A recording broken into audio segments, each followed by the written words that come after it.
Hello friends, welcome to my channels. जैसा कि हमने पहले वीडियो में क्वेश्चन नंबर 20 तक किया था, भारत में राष्ट्रपिता कहकर किसे संबोधित किया जाता है, यहाँ तक हम लोग किए थे। इसमें से हम देख लेंगे 17 नंबर क्वेश्चन।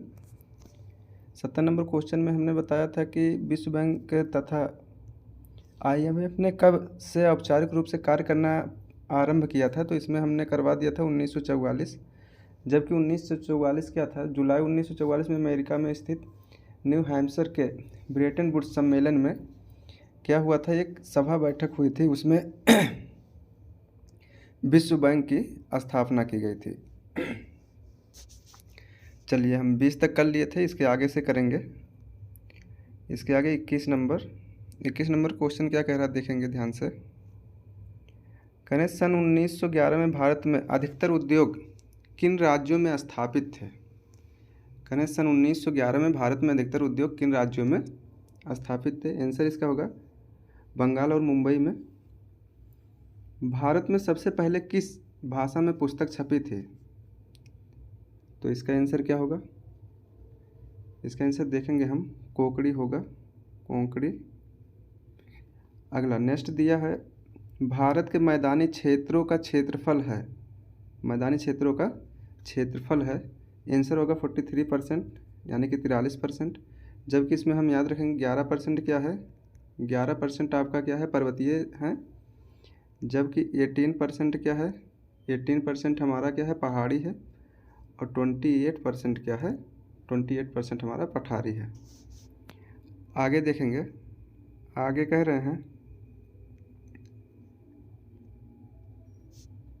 जेम्स आंगस्टस हिक्की द्वारा सन 1780 में किस साप्ताहिक पत्रिका का संपादन आरंभ किया गया था। इसका आंसर होगा बंगाल गजट का। आंसर क्या होगा, बंगाल गजट का। जलियांवाला बाग हत्याकांड किस वर्ष हुआ था, जलियांवाला बाग हत्याकांड किस वर्ष हुआ था, मोस्ट इम्पॉर्टेंट है ये वाला, देखेंगे 25 नंबर। तो कब हुआ था, 1919 में, 1919 में। जबकि डेट क्या होगा, 13 अप्रैल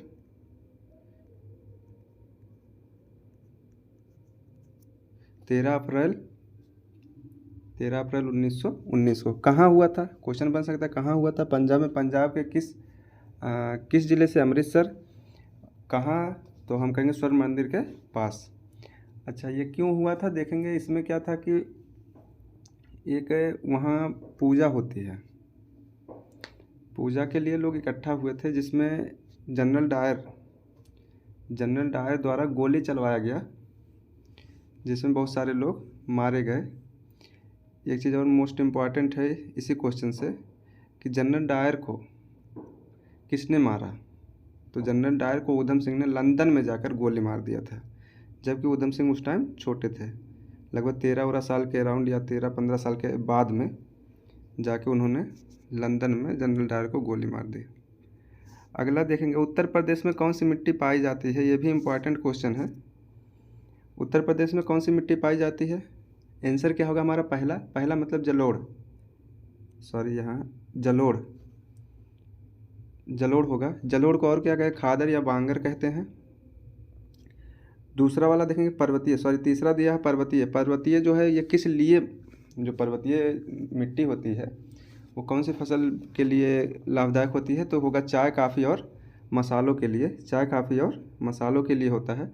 और पर्वतीय क्षेत्र जो है, पर्वतीय जो मिट्टी है वो कहाँ पाए जाते हैं, जम्मू कश्मीर, लद्दाख, हिमाचल प्रदेश, उत्तराखंड, सिक्किम और अरुणाचल प्रदेश, असम इत्यादि में ये पर्वतीय पाए जाते हैं।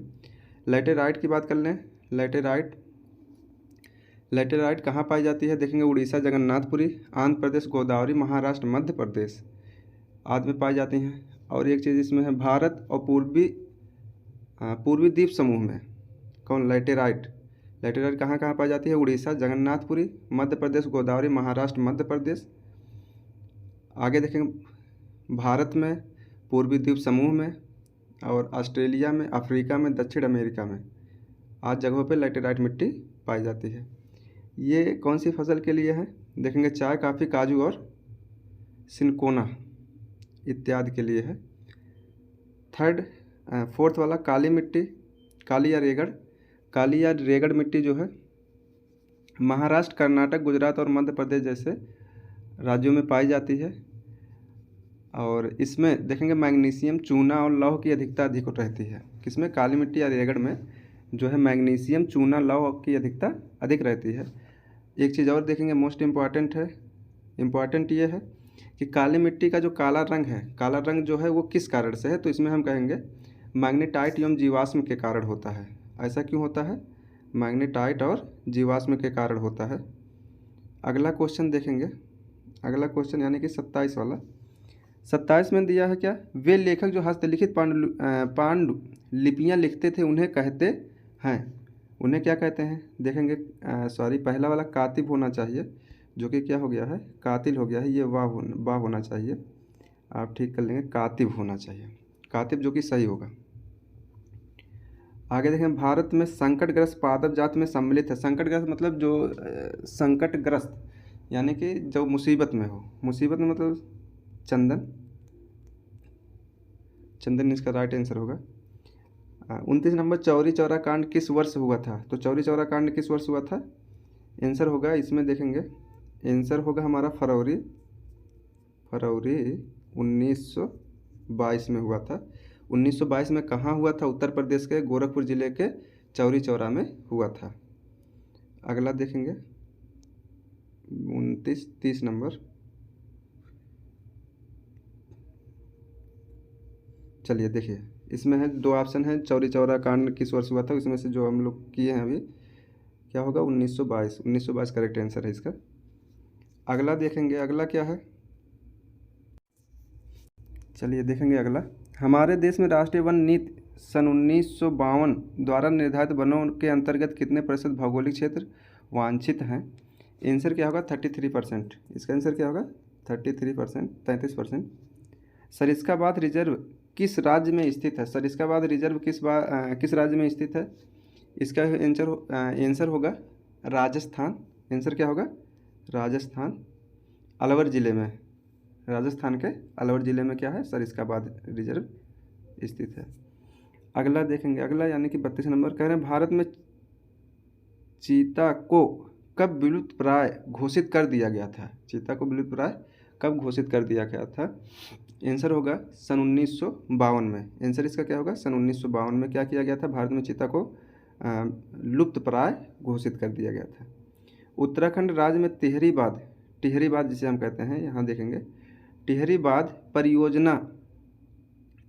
परियोजना किस नदी पर बनी है? किस नदी पर बनी है? आंसर होगा भागीरथी। इसका आंसर क्या होगा?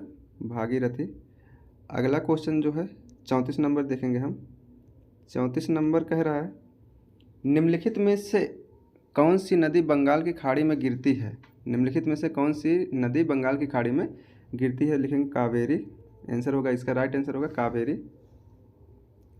करो या मरो का नारा किसने दिया? इम्पॉर्टेंट है, हालांकि आप देखेंगे कहेंगे करो या मरो का नारा किसे नहीं पता, महात्मा गांधी ने दिया था। इस पे और सारे क्वेश्चन बन सकते हैं। देखेंगे करो या मरो का नारा किसने दिया था? महात्मा गांधी ने। आगे हम पूछ सकते हैं या फिर क्वेश्चन बन सकता है भगत सिंह द्वारा कोई एक नारा, या फिर भगत सिंह का नारा दे दे। यहाँ हो सकता है दे दे इनकलाब जिंदाबाद या सरफरोशी की तमन्ना वंदे मातरम, ऐसा कुछ दे दे और पूछे ये किसका नारा है, तो आंसर क्या होगा? भगत सिंह। आगे देखेंगे सुभाष चंद्र बोस, वो से बा होना चाहिए, हाँ, बोस, सुभाष चंद्र बोस द्वारा कोई नारा, तो हम कहेंगे तुम मुझे खून दो मैं तुम्हें आज़ादी दूँ। किसके द्वारा कहा गया था? सुभाष चंद्र बोस के द्वारा। चलिए अगला देख रहे हैं। अगला कह रहे हैं क्या, किस फसल का भारत प्रमुख उत्पादक या और निर्यातक देश है? कौन सी फसल का है? तो आंसर इसका राइट आंसर क्या होगा? चाय का। क्या है? चाय। वह कौन सा राज्य है जिसका संबंध देखिए गलत है, संबंध छत वर्षा जल संग्रहण तकनीक टाका से है?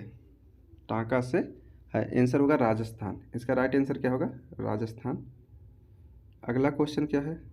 अगला देखेंगे निम्नलिखित में से कौन सा जूट उत्पादक राज्य है? निम्नलिखित में से कौन सा जूट उत्पादक राज्य है? राइट आंसर क्या होगा? पश्चिम बंगाल।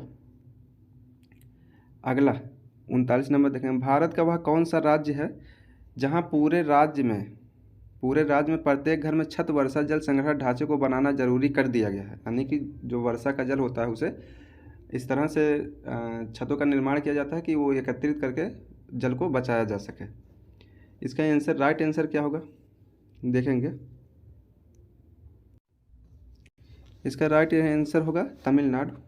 राइट आंसर चौथा यानी कि तमिलनाडु होगा। अगला क्या करें, अगला लास्ट मतलब इस वीडियो का लास्ट क्वेश्चन है ये। बाकी का आगे वाले वीडियो में हम क्वेश्चन आगे क्या करेंगे।